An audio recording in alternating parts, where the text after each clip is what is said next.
somehow I cannot activate the full screen, but I think, okay. Can you see my screen? Sorry. Yes, I can see your screen. Okay, then I will proceed in this way, but just a moment.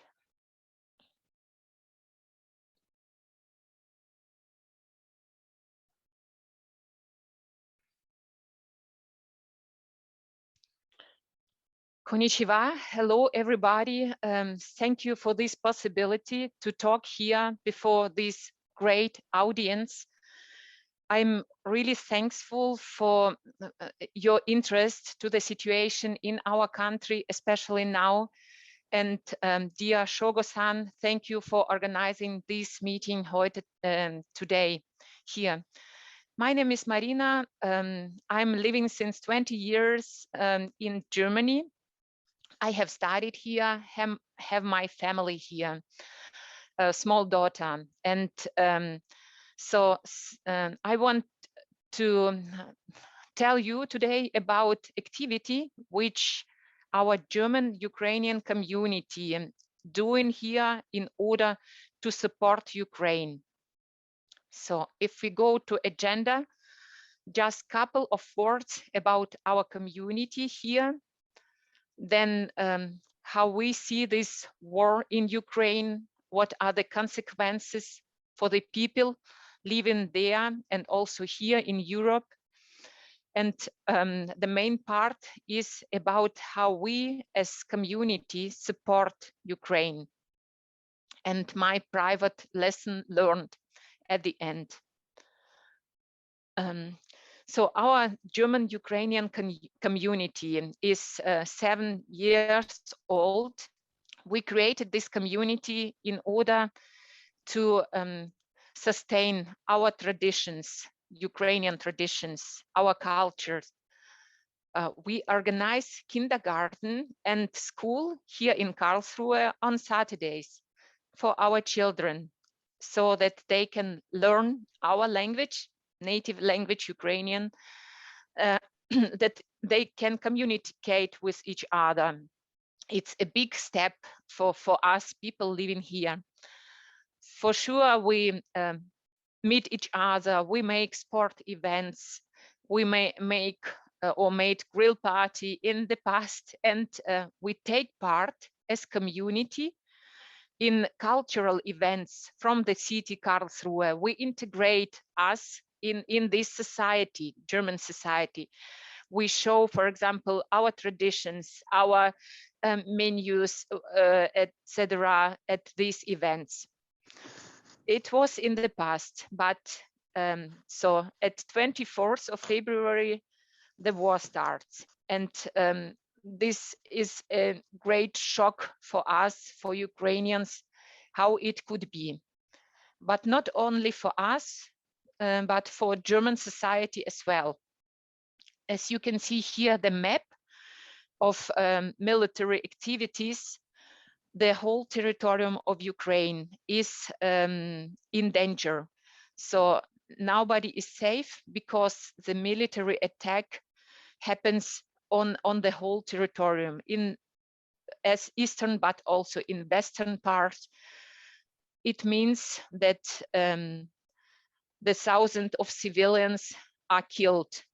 At the beginning of the war, Russian military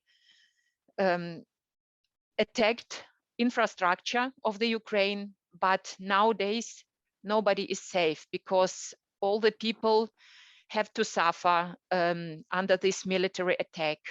There are millions of refugees, so in Ukraine, but also in Europe and how you told in Japan as well. And a lot of injured people in some regions. The people have not enough food because these regions are occupied, or because also damaged infrastructure, that street and bridges don't function properly, and this food cannot be transported to these regions. Then as I said, for us, it was really shocking situation. And at the first day of the war, we as community organized the demonstration because it's really important that people living here are informed what is happened in Ukraine. So we also are in discussions with journalists, with newspapers, because a lot of German society works or uninformed through newspapers. They read newspapers, and so if at the first day of the war we were only 10 people on this demonstration, 3 days after that we have 1,000, which is a really big amount for Karlsruhe. So this picture on the left is doing in Karlsruhe, in the castle area, where a lot of supporters come and demonstrated against the war. They don't accept this war, and also due to these activities in the public, as you can see here, there are a lot of articles were written about war, about our activity as community, or all the other people, also Germans, Italians, Japan people who live here, take care and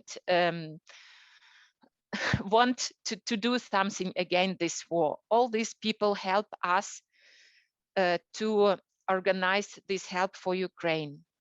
This is the first channel, our public activities as community here in Karlsruhe. The second channel are the refugees.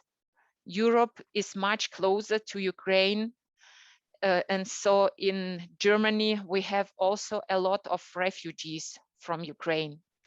Our community take almost all families take over their relatives from Ukraine. So for example, I have also my family here in my flat, and all the others do the same as well.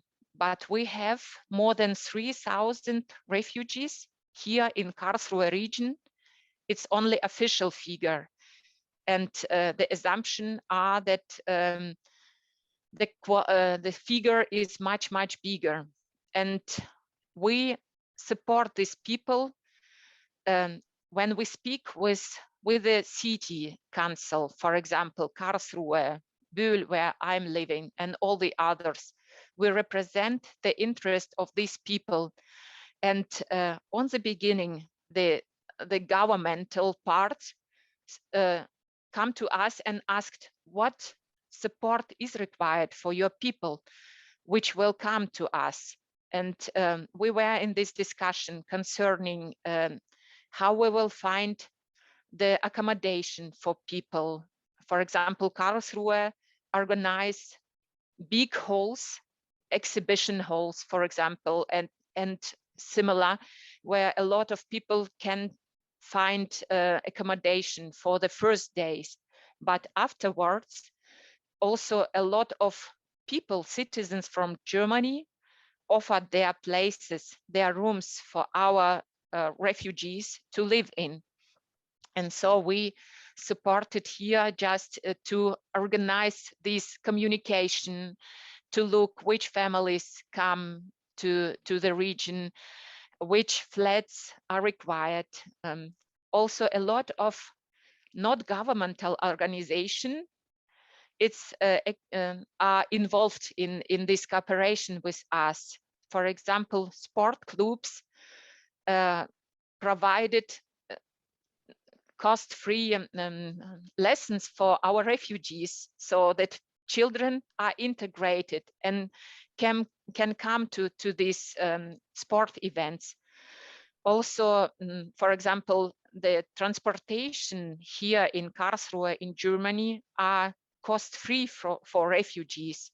Our Ukrainian refugees have to show the pass, and they can travel without money. This tradition of helping people is great in Germany, because not only government is involved, but people do it on their own initiative.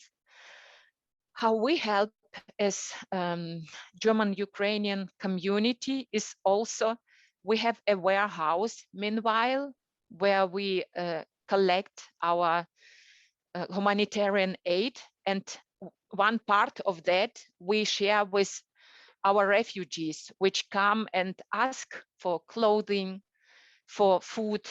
So a lot of people who comes don't have money, and but it takes time until the money from German government achieve these people, and just to live in this time, they need support, and we share this thing what we have with our refugees. Then translation is really important and informative support, because people is coming from other country into Germany. Not everybody speaks English and can communicate, and German bureaucracy. So this regulation in Germany is not easy to understand, and supporters are required. So we, some of our colleagues and some of others, we organize the communication between and support our people. Also, for example, create a Facebook page, a homepage, FAQs, where our people can read the information necessary to register themselves. So the next channel how we help is that, I don't know, maybe you see also, sorry. Yes, no. Our focus on humanitarian aid for Ukraine, because as you see, a lot of infrastructure is destroyed, company warehouses for food are destroyed, and this help is very required in Ukraine. So from the beginning of the war, you can see on the left side a lot of different people, then charity funds, companies, sport club, banks contacted us in order to donate and asked what do we are required, what Ukrainian people required. And so we receive money from them. We receive also, you can see here, this is the picture from our warehouse in Karlsruhe, where we collect, sort, and also package the humanitarian help, for example, medicine, food, hygienic, and all the other stuff. Sleeping bags are required, and so we gather, collect this all part in our warehouse. The next step was to transport this all help to the Ukraine. So in this short time, we find a reliable logistics partner who transport all these parts to Ukraine, not to the, for example, borders, to Poland borders, Slovak or Hungarian borders, but we transport it to a huge hub in Lemberg, but we have also other cooperation partners. So we transport it to the Ukraine and to the logistic hub, where all this help will be, due to the request from different parts of Ukraine, transported to the other parts, to the eastern, to the central Ukraine. It depends where we have this request from. I just want to show you our warehouse in Karlsruhe. I hope it will function now. Okay. Just a moment. It's okay. So on this video, you will see our warehouse in Karlsruhe. You see this big lorry for humanitarian aid, about 15 lorries we sent already to Ukraine. I just show you some sequences from this video. This is our warehouse.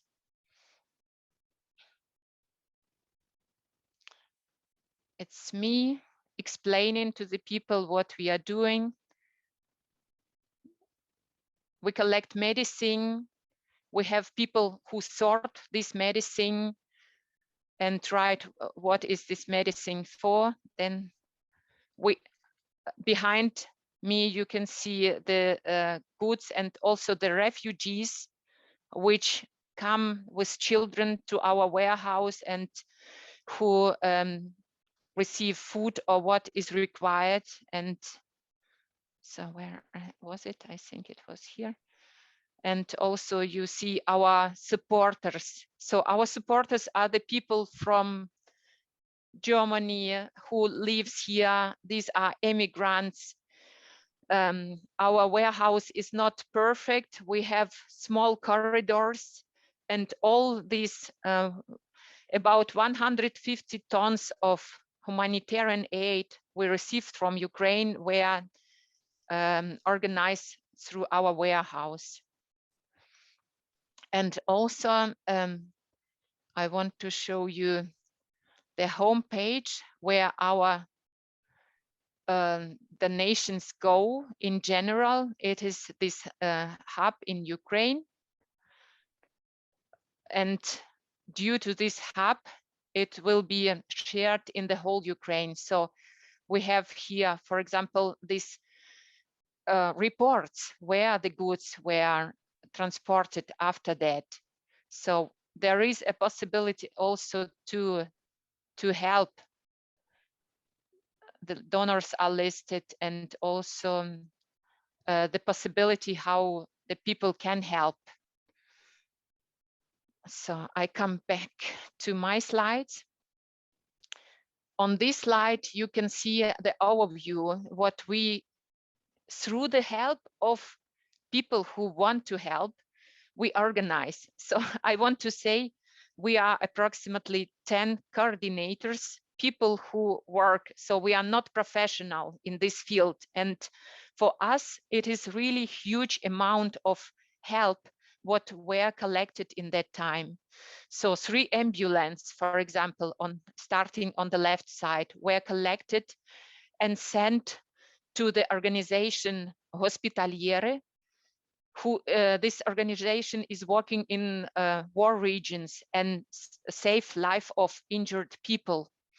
So also thousands of euros we spent for medicine, and also some of people, or for example, pharmacy bring us medicine as well. So it is 1,000 of boxes of medicine which we collected and sent to the hospitals in Kiev, Vinnytsia, Kharkiv.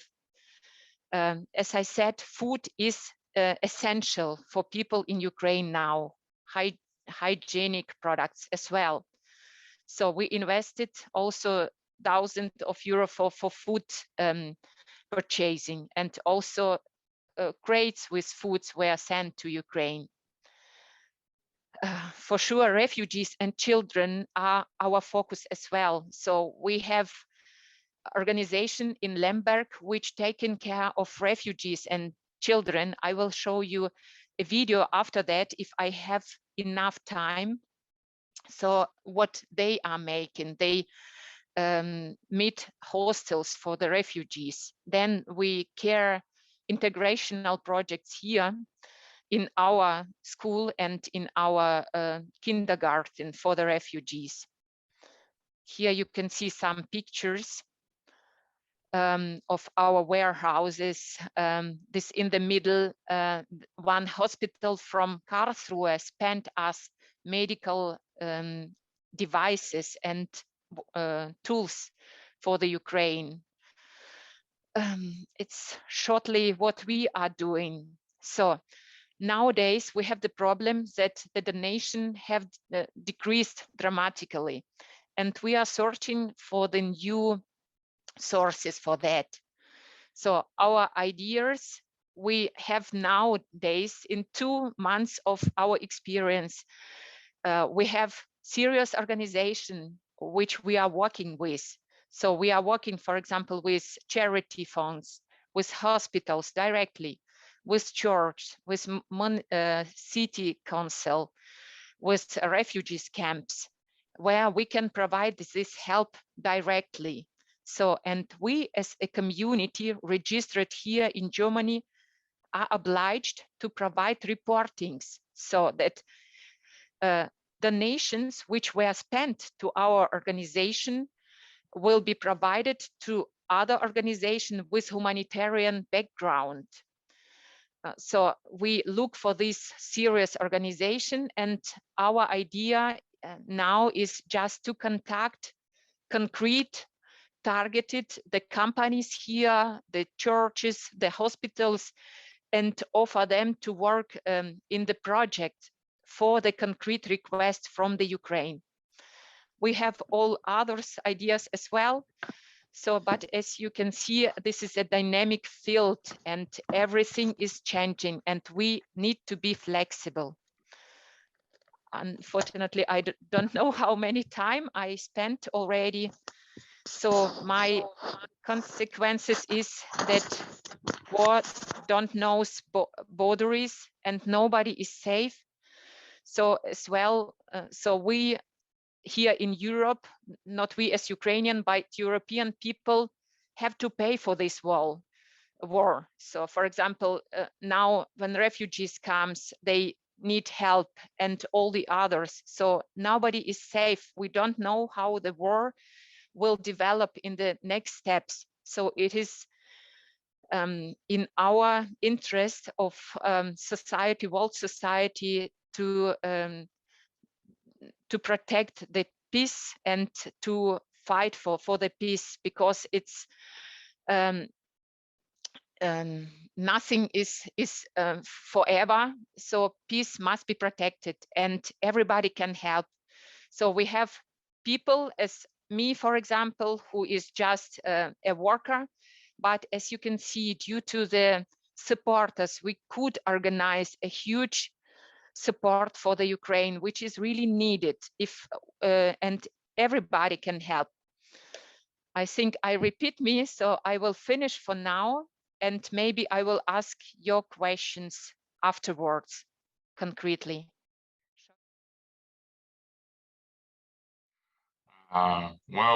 Thanks for giving me the opportunity to talk. I was not ready.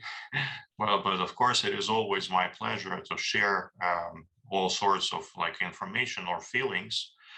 Well, my name is Sergey and I'm staying in Zaporizhia. My family, my wife and my children are in Germany too. Well, they crossed the border on March 5th. And the first bus actually that picked them up was heading to Germany. Well, and that's how they got there. So I understand also very well, and I also communicate with my family, but it feels much safer to keep them far from Ukraine. Especially when it was clear that Russians are not going to stop, and when it was obvious that they are crazy enough to use all sorts of mass destruction weapons. It was our decision to take them abroad. So, and it is a bit easier for me as well, to focus on something that we do here, well, because we just don't have to think about if they are safe and something like that. Well, being a veteran and member of local territory defense here in Zaporizhia, well, I would love to fight against the Russian army myself. Well, but I was recommended to stay where I am. So, and I use different language platforms, and my military mission is to communicate with people mostly. And about 10 hours every day on average I spend talking to different people from different countries. I know that, and since the very first day of this war, I understand that it is necessary to keep talking to each other and to keep personal contacts. Well, because today, with a lot of digital information, with a lot of digital media, with huge amount of manipulative messages, like people just develop some sort of a protective reaction. So people just block everything and people don't believe anything they see, anything they can see online. So, so far, like over these 2 months, excluding numerous meetings with journalists, I have like more than 700 sessions and a dozen of different meetings like that, when I ask questions, well, I answer questions and help other people understand better what is going on. If you're interested in like our local situation, I always try to avoid actually all sorts of negativity, because I understand that people see a lot of that. Well, but here is Ukraine, and this is the place where I am at the moment. Well, and basically, as you can understand, this southeastern part of Ukraine is the most important and the most complicated now. For 3 weeks so far, we experience continuous battle. Like Russian army uses all possible resources they have, like to keep this territory, and they attack every day. My city also experiences missile attacks every day. Some of these missiles are intercepted and hit. Unfortunately, some of them hit targets. Well, of course, the most important and the most heroic and famous place is Mariupol. Well, this city, as well as other neighboring towns, are completely destroyed. But still, there are soldiers, Ukrainian soldiers, who are still fighting, despite the overwhelming number of Russian soldiers.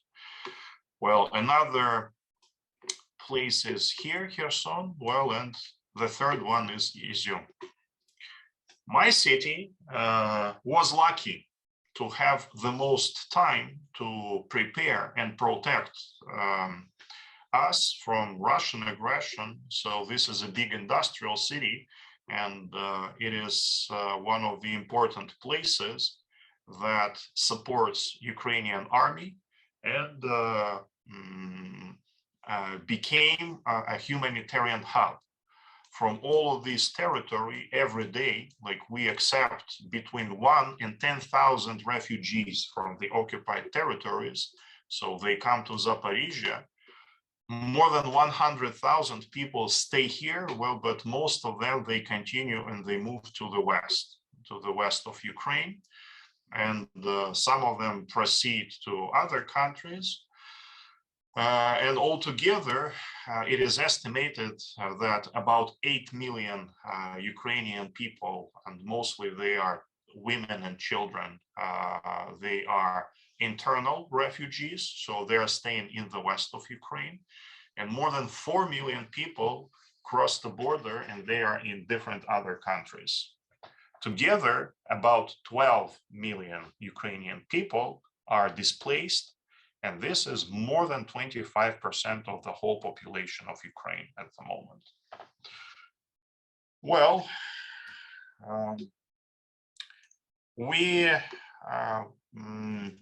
except for sharing information and explaining things and answering personal questions about that, well, we also organize and support a number of communicative projects to make it easier for people to understand.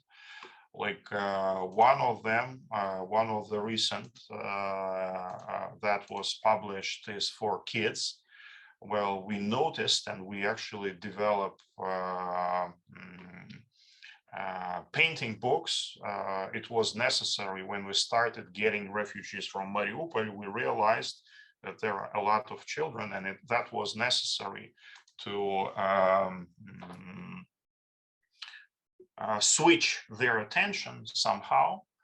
Well, it seems like we are developing different books for kids, and we are going to use them as a fundraiser tool, making Ukrainian culture popular for those countries that provide support to Ukraine. So we are working on that. As well as we also organized a local charity organization, and we take care of those materials that Maryna mentioned earlier. And but we are on the front line, so we are those people who deliver like those medical, military, as well as humanitarian goods directly to the front line, to those soldiers who are fighting against Russian aggression. It is not an easy activity. Well, but I always say that war is very simple, and war is about only one choice, which is very different from like normal life people usually used to live before this. And there are only two options for this choice. One option, you kill your enemy. Another option, your enemy kills you. That's it, nothing else. All other questions, like in terms of survival, all other questions are secondary. They are not important. And believe me, well, I have seen a lot of people, as well as I helped a lot of foreign journalists to work with refugees. Well, the stories that are still being recorded all the time are so incredible that I think we will need 100 years after this to realize what actually happened. And I really hope with all the support, well, this week was extremely important, with all the support of the global community. Well, there is absolutely no doubt.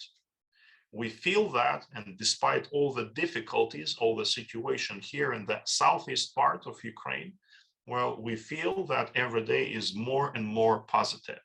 Like we're getting weapons. Weapons is the only thing that Ukraine needs now.